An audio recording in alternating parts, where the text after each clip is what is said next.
acho que por essa falta do profético, ou do profeta de Deus mesmo, aquele ofício. De ofício, né? Tem muita gente que também está no lugar errado. Tem gente que é pastor, foi ungido pastor, está lá como pastor, mas ele não tem chamado nenhum para ser pastor.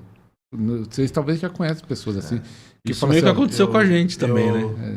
Não tem chamado para ser pastor e está naquela posição e acaba atrapalhando ele e atrapalhando a igreja. Eu conheço muita gente assim. Eu acho que o profético e o apostólico, junto com os outros ministérios, tem uma grande caminhada pela frente hoje com relação à igreja, porque quando a gente fala do profético, a gente está falando muito do mundo espiritual e a igreja não está preparada para isso.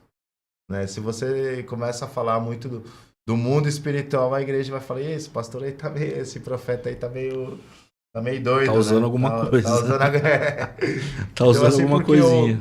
Porque o mundo profético, ele... Você fala disso, desculpe cortar, pastor Daniel, que eu lembrei lá no dia que eu fui lá ministrar na sua igreja, vocês falando que viu o principado lá, e a figura como ele é, você fala assim, tá, ficção, é ficção. Entendeu? Então, assim,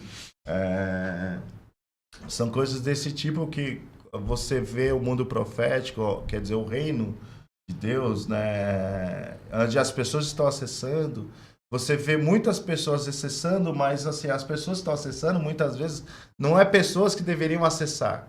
Né? Você vê mais bruxos e outro tipo de pessoas acessando um lugar onde eles que já entraram numa linha bem, bruxaria bem complicada de explicar assim, né? Mas você não vê tantas pessoas que deveriam acessar este lugar em Deus, porque está falando que existe um lugar onde estão todas as bênçãos preparadas, onde Cristo está sentado, onde tem uma batalha espiritual, mas quando você fala isso dentro da igreja, as pessoas falam onde está essas coisas que, tipo, né? Então a gente precisa acessar esses lugares em Deus, esses lugares celestiais.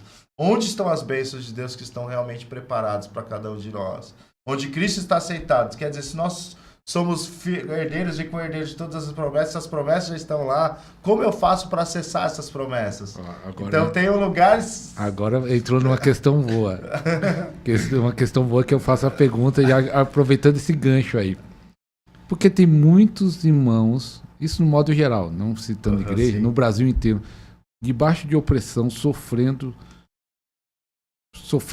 financeiramente, espiritualmente, familiar, sofrendo em várias áreas, vamos dizer assim. Quando tem tantas promessas, por que eles estão nessa posição? Por quê? Porque o mundo espiritual, ele depende de como eu acesso o mundo espiritual. Porque quando eu até brinquei esses dias, o pastor dele foi ministrar numa igreja, e eu falei, eu vou abrir um mundo espiritual aqui. E depende de quem pular dentro do mundo espiritual, você pode entrar como um profeta, ou como um falso profeta. Depende de como você age dentro desse mundo espiritual, se você age legitimamente ou ilegitimamente. Porque assim, eu tenho uma igreja, vamos colocar assim, eu tenho uma igreja que eu tenho umas ovelhinhas lá. E dentro do mundo espiritual lá, e daí eu tenho outro amigo meu que tem outra igreja com poucas ovelhas, ele vai lá dentro do rebanho do pastor e fala assim,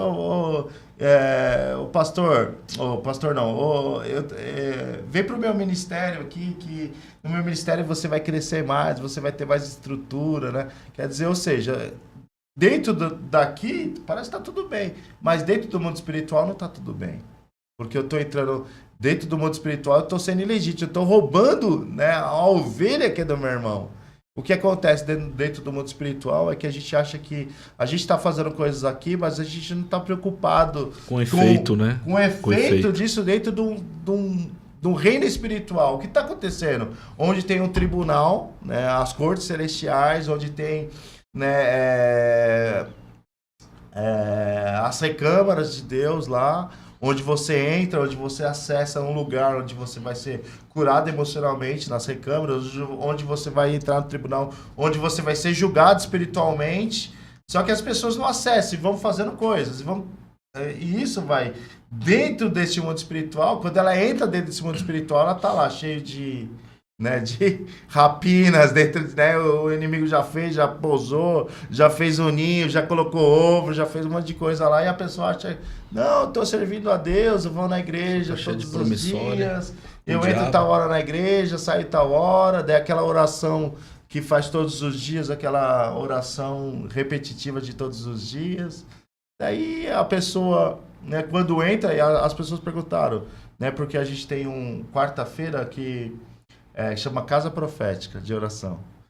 E as pessoas falam assim, não, mas por que as pessoas entram aqui, são crentes, servem na igreja, são batizadas, falam em línguas, quando entram aqui caem endemoniadas? Acontece isso? Vou deixar para alguém responder. Não, o pastor Dani vai responder. Você responde. Vem não. Que nós falamos no o último podcast, no último não, o número 33, que até viralizou, alcançou mais de 100 mil pessoas esse podcast. E ela falou isso de uma experiência, era uma psicanalista, né? Que fala da oração em línguas. Uhum. E ela falou que a menina orou em línguas e depois manifestou. Assisti. Manifestou demônio. É um monte questionando isso lá nos comentários. Uhum. Aí, como você entrou esse gancho, explica isso aí. Como uma pessoa que está lá na igreja, é uma benção, ora em línguas, está lá louvando, e de repente cai lá endemoniado. Eu acho que assim, o mundo espiritual. Nós somos tricômetros, nós temos corpo, alma e espírito, né? Nós temos o espírito que eu tenho uma alma que mora no corpo. E as nossas orações, né? A gente faz, muitas vezes você vai encontrar na Bíblia, você orando, né? Buscando algo espiritual, ou buscando uma cura na alma, ou buscando uma cura no físico, né? Isso faz parte da nossa oração. Então, e tem 3 batismos, a gente vê o batismo nas águas, batismo no Espírito e batismo no fogo, né? O batismo da água, que é para o corpo, o batismo do Espírito, que é para o Espírito Santo, a gente é marcado, e o batismo com fogo, que é para a purificação da nossa alma, né? Então, assim, né, existe um departamento chamado alma, onde está um grande armário, né, onde está toda a nossa vida ali, os nossos pensamentos, os nossos sentimentos, o quanto nós perdoamos ou não deixamos de perdoar, lá ninguém esconde o que é. E aqui está gravado naquele departamento, está registrado.